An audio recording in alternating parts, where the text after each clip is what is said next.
What X-rated history facts don't they teach you in school? X-rated for violence rather than sexuality. But if you want the most absolutely reviling accounts of human brutality imaginable, read a short account of the destruction of the Indies by Bartolomé de las Casas. One of the most memorable stories to me was Dart. A Spaniard who was out hunting deer or rabbits realized that his dogs were hungry and, not finding anything they could hunt, took a little boy from his mother, cut his arms and legs into chunks with his knife and distributed them among his dogs. Once they had eaten up these steaks, he threw the rest of the carcass on the ground for them to fight over. It wasn't just disease that wiped out Native Americans so quickly in South America. The Spaniards were responsible for the genocide of hundreds of thousands. In West Berlin, during the Cold War, the East Germans, and the Russians who helped them, opened a number of gay nightclubs and bars, hoping to use them as honey traps to blackmail and embarrass U.S. military personnel who might frequent them. The bars became so popular with the, at the time, underground gay culture in Berlin, that they stopped bothering to use them as honey traps because they could make more money by simply running the places as nightclubs and bars. Pedro I of Brazil, a.k.a. Pedro Ivy in Portugal, was a well-known party boy and womanizer. His fame was so great that, when he got widowed, 8 princesses from European royal houses explicitly declined his marriage proposal, making the Brazilian ambassador in Europe look like a fool. Amalie of Leuchtenberg, granddaughter of the King Maximilian I of Bavaria, took one for the team, married him at the tender age of 17, and Pedro remained faithful to her until his death. Pedro remained faithful to her until his death. The Roman Emperor Elagabalus, as a show of power upon entering Rome to become crowned emperor, he had hundreds of naked women drag his chariot down the streets of Rome. He was a weird. I remember another story about him where he would stand naked at the entrance of some temple and bid anyone, and I mean anyone. Mozart was very fond of scatological humor. He wrote several songs about ting on people or just ting in general. And he also sent some really filthy letters to his sister. That one of the single biggest problems on the Lewis and Clark expedition was that they ran out of mercury after using it to treat rampant STDs, mainly syphilis. In fact, they used so much of it that some of their campsites, they had more than 600 on the journey, have been positively identified by literally measuring the mercury in the latrines they dug nearby. Also, that York, Clark's one slave he brought along on the trip, was so exotic to many of the native tribes they passed that many thought he was magical and far more interesting than the 24 white people around him. Many native women wanted to, and did, have sex with him, and several chiefs apparently offered up their daughters to him for the night in hopes that he would impregnate them and leave some of his magic powers behind to bless the tribe. Additionally, one chieftain thought he was a practical joke the white people were playing on the gullible natives by painting up one of their men. The chief even tried to rub the paint off before believing that was his real skin color. Victor Hugo slept with so many prostitutes that on the day he died, all the brothels in Paris were closed, because so many of the prostitutes took the day off to mourn him. Edit. I love this is, by far, my highest rated comment. A 1st century BCE letter from a Roman poet to his critics. Translated. I will sodomize you and face you, cocksucker Aurelius and catamite furious. You who think, because my verses are delicate, that I am modest. Asterisk. For it's right for the devoted poet to be chaste himself, but it's not necessary for his verses to be so. Asterisk. Verses which then have taste and charm, if they are delicate and SI, and can incite an itch. And I don't mean in boys, but in those hairy old men who can't get their flaccid dicks up. Asterisk. You. Because you have read of my 1,000 kisses, you think I'm a sissy? Asterisk. I will sodomize you and face you. Didn't know they had Xbox Live back then. Historical medicine is pretty much convinced that all the major conquerors were in some stage of syphilis. pretty much implies they ate a lot as they traveled. And ate anyone everyone they wanted to on the road. The first thing the father of microbiology, Anton van Leeuwenhoek, put under a microscope was semen. They understood that semen was integral to the creation of life but didn't yet understand the concept of single-cell organisms. He fully expected to see tiny little humans in his jizz. So yeah. The first thing he did was whack off on a slide and look at it. But for science, my boy. Science. Thanks for the gold-masked stranger. The French government sent free prostitutes to the actual pirates of the Caribbean to fight all the situational homosexuality that would arise. My understanding is that most common folk throughout much of history had very meager lodgings. And most families would sleep together both for warmth as well as the simple fact that they didn't have the space for people to sleep separately. If mom and dad were in the mood to procreate, the rest of the family was just there. Isaac Newton was obsessed with the lost art of alchemy. He also was said to have died a virgin, but had a strange obsession with blood. Specifically the menstrual blood of S, which he thought had magical properties. The walls of his room were painted red for this reason. Little known physics fact. Many of the Native American names you read in history books have been translated into their English equivalent. Many times when they haven't, it's because they were very raunchy. A name like Buffalo Cum wasn't uncommon. Source: Empire of the Summer Moon. Quanah Parker and the Rise and Fall of the Comanches. Frankenstein author Mary Shelley lost her virginity on her mother's grave. Also, she carried around her dead husband's heart in a bag until her death.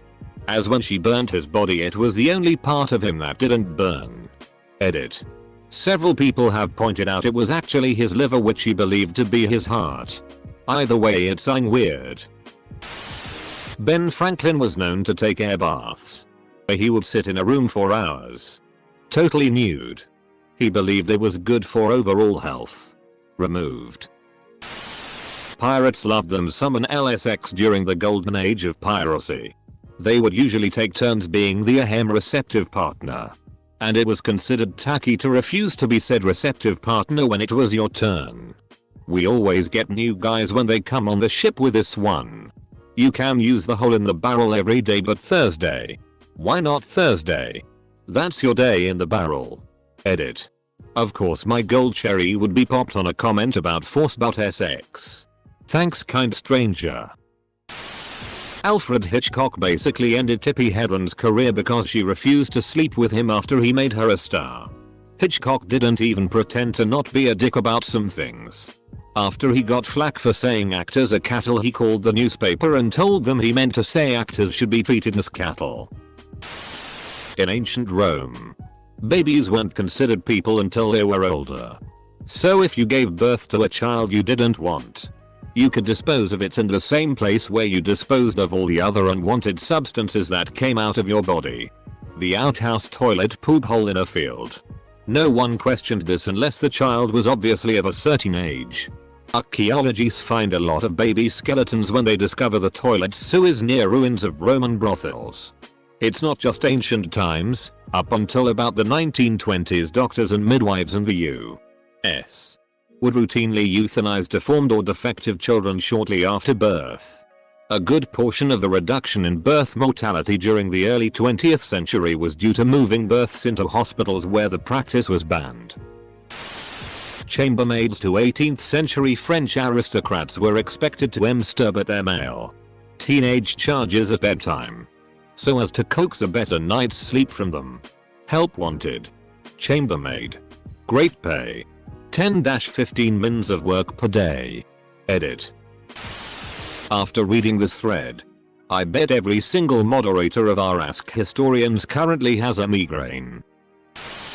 Cleopatra was obsessed with sex and used to experiment with DLDO technology, which didn't take off really until they lost the pyramid shape. King Louis V had trouble impregnating Marie Antoinette because he had phimosis. At the time, he was fascinated with locks, so his opponent made jokes about the locksmith having trouble finding the keyhole. Edit. Please stop commenting about your degenerate penises. I don't need to know. Julie d'Aubigne was a famous 17th century French opera singer who once took the holy vows to enter a convent just so she could have sex with a nun. She also had a habit of seducing women at parties, which would lead their husbands to challenge her to a duel. She was an expert duelist and killed 10 men like this. Edit.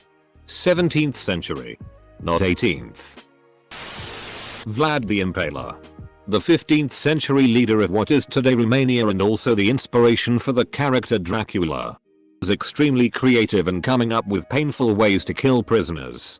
He decided that impaling people through the ass with sharp wooden stakes and letting a horse pull you until it came out through your face wasn't painful enough. So he decided to stop using sharply pointed stakes and a horse and instead switch to impaling people with a flat stake and turn it vertically as to allow gravity to do all of the work. That way none of your organs get pierced, so the process takes a lot longer. He would also sometimes have his meals brought to him while he watched this happen, so that helped inspire the myth that he was eating the people he killed.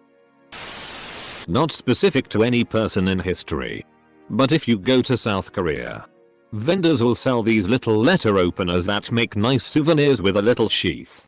Historically, women carried them so that they could kill themselves if they were ever arped. Could they not be used for protection from arpé? Benjamin Franklin had a gilf fetish. He wrote a long letter to a friend advising of the benefits of taking an older woman as a mistress. His reasons included: they are more thankful for the attention. They are more adventurous than younger women. They are experienced and needs not be trained. They are less likely to betray you in favor of another man. Edit. He was also very clear that the face ages, but the downstairs does not. In the dark. One of the first devices to measure time was the water clock. It was basically a dish that had a small hole in the bottom and was put in a larger dish of water. When the smaller dish filled with water and sank, it made a satisfying clunk sound. This, of course, meant your time with the prostitute was up. I feel like this question is so good it deserves its own subreddit. When Blackbeard blockaded Charleston Harbor in 1718, he didn't ask for gold. He demanded medicine. The salacious part of this request is what type of medicine was requested. You see, he requested mercury and injection equipment. Back in the day, mercury injected into the urethra was thought to be a cure for gonorrhea. And after a long stint in the brothels of Barbados, most of the men in his fleet were completely infested. Thus, Blackbeard the pirate captured Charleston Harbor because his man parts were causing him issues, so to speak. They don't tell you this in Assassin's Creed. The arpé of Nanking was literal, meaning the Japanese arpéed everyone, even as young as 6. I learned that in school actually. Seems a bit much for high school maybe. Christopher Columbus kidnapped a Carib woman and gave her to his crew to arpé. Michel de Cuneo, who participated in Columbus's second expedition to the Americas. While I was in the boat, I captured a very beautiful woman, whom the Lord Admiral, Columbus, gave to me. When I had taken her to my cabin she was naked, as was their custom. I was filled with a desire to take my pleasure with her and attempted to satisfy my desire. She was unwilling, and so treated me with her nails that I wished I had never begun. I then took a piece of rope and whipped her soundly, and she let forth such incredible screams that you would not have believed your ears. Eventually we came to such terms, I assure you, that you would have thought she had been brought up in a school for S. I had the unique experience of attending the same school from 4th grade until 12th. It went from nursery to 12. My 5th grade teacher was also my 12th grade homeroom teacher. I fondly remember one afternoon, standing by her desk as she smoked a cigarette on her lunch break. Welcome to the 80s, as she exhaled and looked at me, saying, "Do you remember back in 5th grade when I taught you the significance of women coming to the New World to start families with the settlers? Yeah. They were all prostitutes. We don't teach ya that in 5th grade." Ben Franklin was known to participate in an orgy or two. furthering the compelling theory that Ben Franklin is reincarnated as Frank Reynolds. Theodora, Empress of Byzantine in the 6th century, was an actress and almost certainly an escort prostitute before she married Emperor Justinian. But she was a damn good empress anyway. Stalin had sexual relations and impregnated a 13-year-old girl while in his 30s. Well, that is hardly the worst thing Stalin did. When mummifying particularly beautiful women, the Egyptians waited several days for the body to deteriorate to stop the men being tempted to. Well, yeah. Herodotus noted it in his histories. Well, he's not particularly reliable. He also talked about giant ants that people used to mine gold in the deserts. Ben Franklin liked to sunbathe nude in his front window. His neighbors didn't like it much. The vibrator was invented for doctors who were getting carpal tunnel from using their fingers to give female patients orgasms in order to treat hysteria. I'm on holiday in Prague with my friends. We visited the Sex Machine Museum for a laugh. Came out having actually learned a thing or two about religion, medicine, social practices, and of course machinery. Highly recommend it. Napoleon loved stinky PSSY. He wrote his lover instructing her to not wash up before he got back. In Greece they teach us a lot about ancient Greece, obviously. But they dare not to mention the homosexuality. Because the church would go mad. America crucified a bunch of Mexicans, and I believe Irish deserters, during the Mexican-American War to intimidate them into surrendering. Pretty friggin' brutal. In the Middle Ages, it was considered perfectly normal for nuns to masturbate to the image of Jesus. Hans Christian Andersen was a chronic masturbator and would shoot his cum on by passing children at times. He also had a fear of real sex. Origin of the witch's broomstick. Women would soak a wooden dildo in psychoactive alkaloids, then insert it in the vagina for a contact high. Not much of a logical step to proceed from this to riding a flying broomstick between the legs. May I add LBJ? He called his penis Jumbo and had a habit of proving it to anyone that walked into the White House. He also liked to call meetings and then proceed to drop a deuce with the door open. Hans Christian Andersen had a masturbation diary. He would even rate his faps. Edit.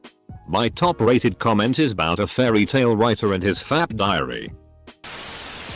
People invented an L. Pretty sure an L has been a thing since. Like. The second day butts and dicks were things. The sheer amount of pay that happened in China and Korea during World War II by Japanese soldiers. They used industrial efficiency techniques to service as many men in as short a period of time as possible. Reading the details of it all in James Bradley's Fliboys made me nauseous. It must have been absolute hell on earth for those women. Empress Wu Hu of China apparently had a tough time with sex discrimination. She saw sex and power as being closely related. So when she held court, government officials and visiting dignitaries had to pay their respects by licking her lotus stamen. A symbolical display of her superiority over men. She was a ruthless leader, and was known for executing many bureaucrats and relatives. She also kept a harem of young male concubines and got gangbanged almost nightly until her death at the age of 83. That's where the term woohoo came from. The Reynolds pamphlet. Highlights. I've always wondered how the conversation between the crew and Blackbeard went. Alright, you drippy dicked sacks of. We'll pull over at Charleston and get you something. Now quit your bitcoin. When Rome was founded, it had a distinct deficit of women. To solve this, they had a big old feast with the neighboring tribes. Got everyone drunk. And then killed the men and married the women. Bada bing, a world power is born. That alert of slavery throughout human history was about sex. That alert of slavery throughout human history was about sex. This. In the 70s, SAR kidnapped thousands of Guatemalan kids and teenagers in the name of biochemical defense. They infected them with diseases they thought was apt for terrorism and then tried different cures. and then killed them if they happened to survive. The Romans had massive gay orgies daily. Everyone had a gay lover. The more wealthy ones had young, beautiful, gay twinks living with them. The gay twink would get benefits while living with the said wealthy man. Yes, they were the first to create sugar daddies. Those in the army would screw each other. They were miles away from home for months, even years. They had natural manly urges to something, so they screwed their fellow men. The president would sometimes have sex with congressmen. It would help with passing some laws and settling differences. King would have dozen of wives and dozen more men on the side too. Just a whole lot of gay in Rome. Ah. The Puritans were very promiscuous. So once you're married, you're allowed to sleep with anyone. Not just the person you married. In World War II, the Russians used to train dogs to sniff out landmines and step on them and also run after enemy tanks with explosives attached to them. Edit. The Russians also had a moose cavalry. According to the UCMJ, Uniformed Code of Military Justice, the only approved SZUL position is missionary. During World War II, the Japanese Imperial Army would kidnap women from occupied territories and force them into SZUL slavery. These women were referred to as comfort women as they were shipped out with comfort supplies like soap and like Japanese and South Korean Thais are still suffering for this. Marrying your cousin has been a very common occurrence throughout history. That Hitler tried to give the Jews to another country and even offered to put them on a boat. However, all the countries said nope, we don't want them. And so you know the rest. Yeah. We act like Germany was the only place ripe with antisemitism. Those opinions were pretty common around the Western world at that time. But we like to imagine the rest of the West was horrified about the treatment of Jewish people under the Nazis. And that's why we went to war. That isn't the case. Ben Franklin loved Parisian hookers. The double helix structure of DNA was thought of while tripping on LSD. The Greek gods put their dick on everything. Mortal here. I can confirm this. King Joffrey Baratheon's father was his uncle, said Jaime Lannister. Just about every culture participated in slavery. There have been many systematic genocides throughout history. The Holocaust wasn't an isolated event. Royals would get people to watch them have sex so that there was confirmation of their offspring being a legitimate heir. Edit. Okay, I see a lot of people were taught this in school. I don't recall it, so apologies. But then in year 8 we also didn't have an actual history teacher for the year, so that might be why. Edit 2. Original year 8 teacher left after about a month of the school year due to rumored alcoholism. Rest of the year we had different substitute teachers and we told them we were watching Titanic, so we basically spent a whole year watching Jack Draw Rose like one of his French girls. And royal births would have packed rooms to watch the potential heir emerge so as to stave off accusations of an imposter. Cleopatra invented the first vibrator using a gourd filled with angry bees. Oh, it broke. I also heard she had slaves stir it into a cup so she could rub the cum on her face. Not only is this hot, but cum does do good things for the skin. President Washington ate so much PSSY his teeth rotted out and he had to have ivory implants put in. Sigmund Freud, one of the fathers of modern psychology, really liked cocaine. He would prescribe cocaine to his patients and would use it regularly. He also said that all people have an innate desire to sleep with their parent, all boys want to sleep with mom, and all girls want to sleep with dad. Yup. This guy is one of the founders of modern psychology. But to be fair, he did work a lot with the subconscious mind, and that was huge to understanding how people think and act. James Buchanan, 15th President of the US, was likely gay or bisexual. He was unmarried as president, the first and only president so far to not be married while in office, and had a close male friend that was a bit closer than men got back at the time. He did have a fiancée at one point, but she died long before he became president. And he never showed interest in other women after that. Not very X-rated at all. Kinda sweet actually. But yeah. Benjamin Franklin was a horny old monger. Despite the fact that the Puritans' religion forbid them from having sex, Puritans had a whole of it anyways. It frowned upon extra and premarital sex. Once you were married you could have as much sex as you wanted. After all, how the else are you going to populate the colony with good Puritan children? I'll have to look this up when I get home for sources. But this is a misnomer. They hated sex outside of marriage. But within the bounds of marriage it was downright encouraged. Celebrated even.